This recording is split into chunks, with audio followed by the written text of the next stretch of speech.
Hi there, I'm Venkat, and the work I'll be presenting today is centered around the development of data visualization tools for assisting researchers in analyzing phenomic and genomic datasets.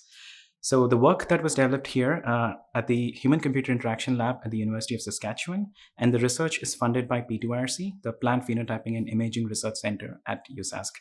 I'd also like to thank my collaborators, Dr. Isabel Parkin, Dr. Andrew Sharp, and Dr. Kirsten Bett, for giving us access to valuable datasets and their feedback in helping us in building these tools. As part of our research work, we work closely with biologists and genomic researchers in identifying their needs and also building data visualization systems that help them in understanding and hypothesizing about their datasets. One of the first data visualization systems that we built as part of our research is SynVisio. SynVisio is a multi-scale interactive visualization system that helps researchers in exploring genomic conservation across multiple levels. It offers multiple visual representations, such as the one shown here. We have the parallel plot right at the top, then we have the dot plot, and then finally we have the hive plot right at the bottom right, which sort of is used to visualize genomic comparison across multiple genomes. Another similar system to SynVisio is the Haplotype Map visualizer, which is used to visualize genetic differences at SNP level across multiple lines to sort of come up with differences for molecular marker design. This visualization that you see here compares a single NAM line right at the top in Canola against 50 other lines to visually map the places where the SNPs differ, and all the locations where the SNPs are the same are colored in blue, and the places where the SNPs differ from these lines are painted in red. And that sort of gives you a map of how these differences occur across the entire line set. Additionally, we also have a phenotypic trait map that you can see on the left there that shows phenotypic information colored based on things like flowering time or the origin of these lines. And that helps you enhance the existing visualization with additional information. Apart from these two systems that I've shown here, we've also built several other systems, which are all targeted towards certain kinds of datasets and work for different research teams. But before we get into the design of these systems, let us actually take a step back and understand the motivation for developing these kinds of tools and understand the bigger picture for these systems. Now, one of the defining characteristics of genomic research in the last decade has been the generation of enormous amounts of genomic data, both about humans ourselves and the organisms that surround us. To put this into perspective, let's take a look at the Human Genome Project, a research endeavor that started in the early 90s to map out the entire human genome, and a feat that took almost $3 billion and an entire decade to complete. And fast forward to today, you can get the same information by just spitting in a cup and waiting for a couple of hours. This unprecedented improvement in sequencing genomes has led to the generation of an enormous amount of quantitative genomic data, and analyzing them is the biggest research impediment at this point. And that is where visualization tools actually step in. Visualization systems are a vital part of these tools because even though a large part of genomic comparison is purely computational, human perception is intuitively good at identifying spatial representations, and that is where visualization tools come in. Because even though a large part of computation can be automated in these systems, we still have to rely on human intuition to actually bring out the patterns in the dataset.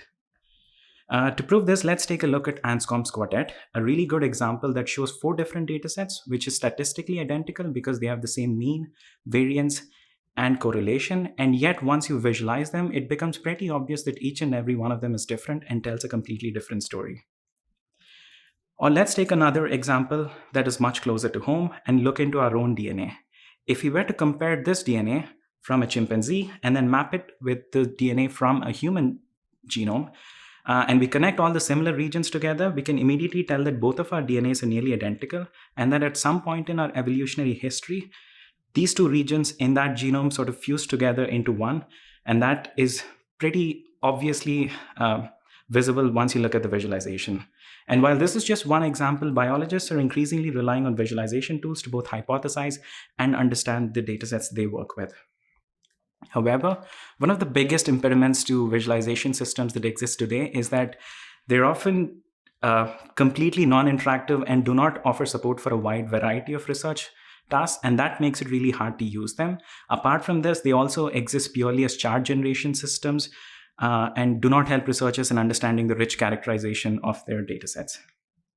Some visualizations that, like this example that I show here, is a popular Synteny chart that compares syntenic regions by mapping similar regions in the same color, and is a really bad example of visualization design because humans are not really perceptive at identifying spatial color differences across the color spectrum. Instead, this should have actually been done using a combination of shape, size, and position. What this actually shows is that there is a huge scope for improvement in visualization tools for genomic data sciences. And so we actually set out to build these interactive visualization tools that address these limitations and can actually be used in a lot of real-world data sets and different scenarios. And to do this, we actually gathered our requirements by working closely with 3 different groups of researchers from the University of Saskatchewan. They're diverse. They work across crop sciences, biology, and even plant sciences. We met with these teams numerous times over the last 3 years to sort of come up with different requirements. And we sort of distilled them into 6 major requirements that you can see here. And we built all of the tools and designed them to actually follow and satisfy these requirements. So now that we know the need for such tools and the design process that goes into building them, let's actually take a look at one of them and see how they meet these requirements. So the system that I show in front of you is actually SynVisio. As I mentioned before, it's a multi-scale interactive tool for exploring genomic conservation. And it's a completely free web-based tool that people can actually access here. You can just go to that link, upload your own data sets, and then explore them in real time. The image that you see there is an export from SynVisio that actually depicts self-Synteny in canola. So Brassica napus, as you can see, has 19 chromosomes that are actually shown on the top. And then we have the same 19 chromosomes also shown in the bottom, except slightly rearranged. And then all the places where the genomic regions are the same, we sort of connected them through these colored ribbons. And that pretty much shows a beautiful depiction of whole genome duplication in canola.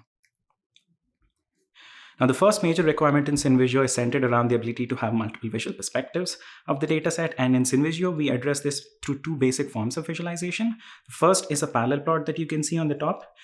And each of these visualizations focuses on one particular aspect of the dataset.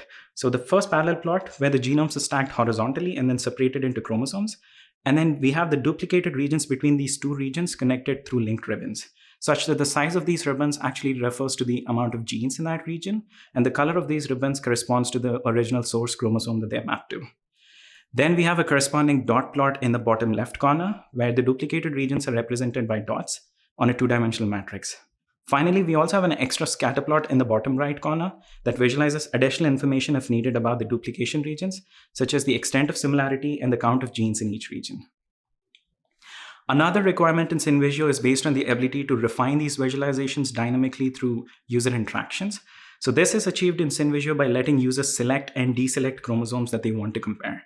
So a user can click on a particular chromosome, and duplicated regions from that chromosome alone are then highlighted. This feature also works the other way around. So if you want to look at duplicated regions that emerge from the target, you can sort of select any target chromosome and then see that they all light up. Apart from this, we also have a slider that you can see again in the bottom right. You can use this to refine the list of duplicated regions. You can use that to sort of refine them based on the extent of similarity or the number of genes that are there in that region. The third requirement in SynVisio is centered around the ability to investigate conservations at multiple genomic scales. And so by genomic scales, we mean having the ability to actually start at the genome level right at the top. And then the user can start selecting a chromosome at that genome level and then select a corresponding target chromosome in the same level. And that immediately opens those 2 chromosomes alone in a chromosomal level. At this region, we actually use color to indicate the orientation of these genomic regions. So all the regions that are directly encoded sort of just show up in blue links, and all the regions where the genomic region is inverted and duplicated, those show up in red. At this level, you can look further into the genes that are in each of these links. So you can click on any one of those links, and then that opens up a further sub-region level where you can see all of the links representing individual genes inside that ribbon. Because this is an inverted region that you're looking at, you might notice that the links are all completely flipped around. So you can actually select the toggle that completely flips around the bottom genome, and that immediately realigns all of the genes in a single level. Additionally, we also have the ability to visualize genomic conservation across multiple genomes. So we usually extend the original idea of the parallel plot across a radial layout to come up with this visualization of a high plot. Apart from this, you can also extend them vertically across multiple levels, and that creates a visualization that you can see here, which is the tree plot.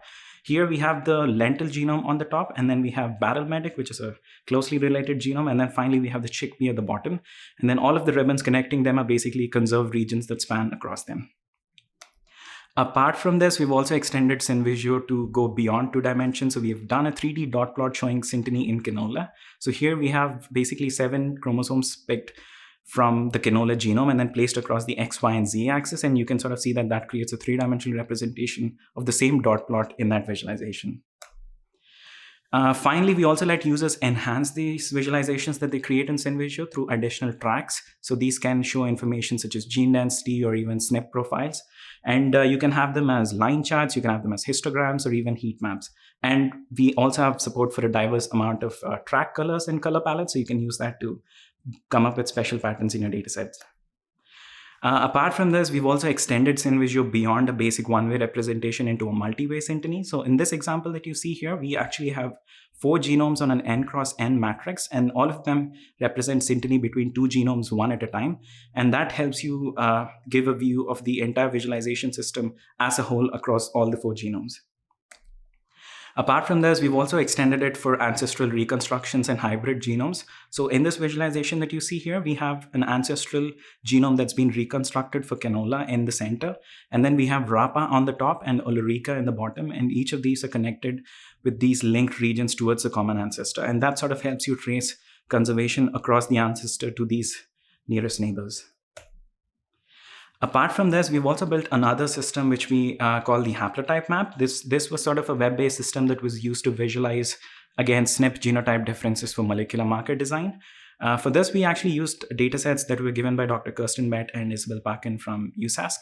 So in this visualization at the top, you can sort of see the entire genome of lentil with 1 chromosome in each of those vertical zones, and then 1 germplasm in each of the horizontal lines. We then assign a unique color for each of the germplasm, as you can see in the expanded view on the bottom, and compare each of the SNP markers in these lines with all of the lines above it. So every time a SNP matches any of the lines above it, we color it in the color of that matching line. And if the SNPs are completely different and don't match any of these lines and are unique to that particular line, we sort of paint it in the color of that line. And that creates the sort of cascading pattern of SNP differences across these lines. We again reiterate the idea of actually using our visualization systems across multiple genomic scales. So as with SynVisio before, even in this visualization system, you can explore your datasets across the genome level, come down all the way to the chromosome level, and then select a particular region in that chromosome and open that up in the QTL region.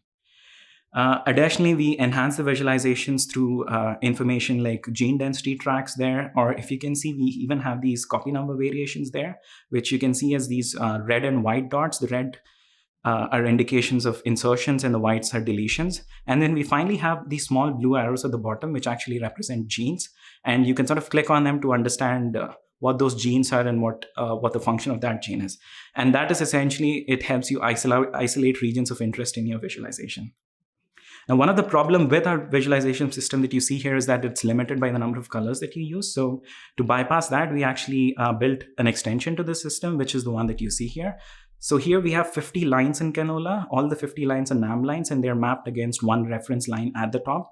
You can sort of see the visualization being broken down into a reference map on the left-hand side, which is the phenotypic traits or the dendrogram tree that you see here. And then on the right-hand side, you basically see the entire genome broken up into each of these chromosomes. And then again, all of these lines on the horizontal axis are basically each individual germplasm lines. Every line is compared with the reference line right at the top. If it matches, it's painted in blue. If it doesn't match, it's painted in red. And that sort of brings out the patterns in the datasets.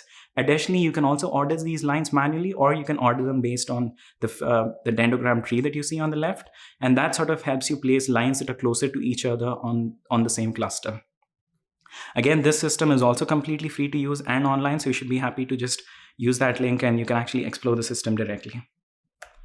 Apart from this, instead of the dendrogram tree on the left, you can actually even replace that with a phenotypic trait map. So you can sort of load up a series of phenotypic traits like flower, days to flower, or in fact, even flowering time or the origin of these lines, and then use that to order these lines around. And then the phenotypic trait map is also painted in a color scale so that you can see patterns emerge from these lines. Again, just like all of the other tools, this tool is also completely interactive, and users can visualize the data at different resolutions. So you can start at the genome level from the top, and then select a chromosome, and then finally arrive on a small region, which can be your QTL region of interest. At this particular resolution, in fact, you can see the individual nucleotides in each of these SNPs, and also the SNP IDs and any additional genes that correspond to those regions. Additionally, also to show the diversity of this tool, we have also loaded up the Blackleg isolate data here. And the data for this comes from Dr. Hussain from AFC at Saskatoon. And here we basically have 58 lines that have been arranged based on a dendrogram tree on the left. And then instead of painting them simply based on the differences and matchings between the SNPs, we actually paint them based on the colors of the nucleotides. And that's another way to visualize the same information, just so you can sort of see patterns emerge. Basically, we take all the 4 nucleotides, give a color to each of them, and then paint them. And all the places where we don't have any information, we just leave it in white, which is why you can see those huge columns of white there. This tool, again, is completely online, so feel free to actually go there and interactively explore this data set. Of course, due to the lack of time, I'm only showing you a small sliver of the systems that we have built. But please do check out our website, genomewest.usas.ca, and look at all the tools there. We have individual links mapped to each of those tools and what they do and the different sorts of data sets. And finally, in case I forgot to mention, all of these tools are free and completely open sourced. So you can actually take the source code and host it on your own servers with your own data sets. And additionally, if you have any data sets that you'd actually like to be visualized in either of these systems, or if you have new data sets that you're not really sure how to visualize, please do get in touch with us and we'd be happy to help you out. Thank you.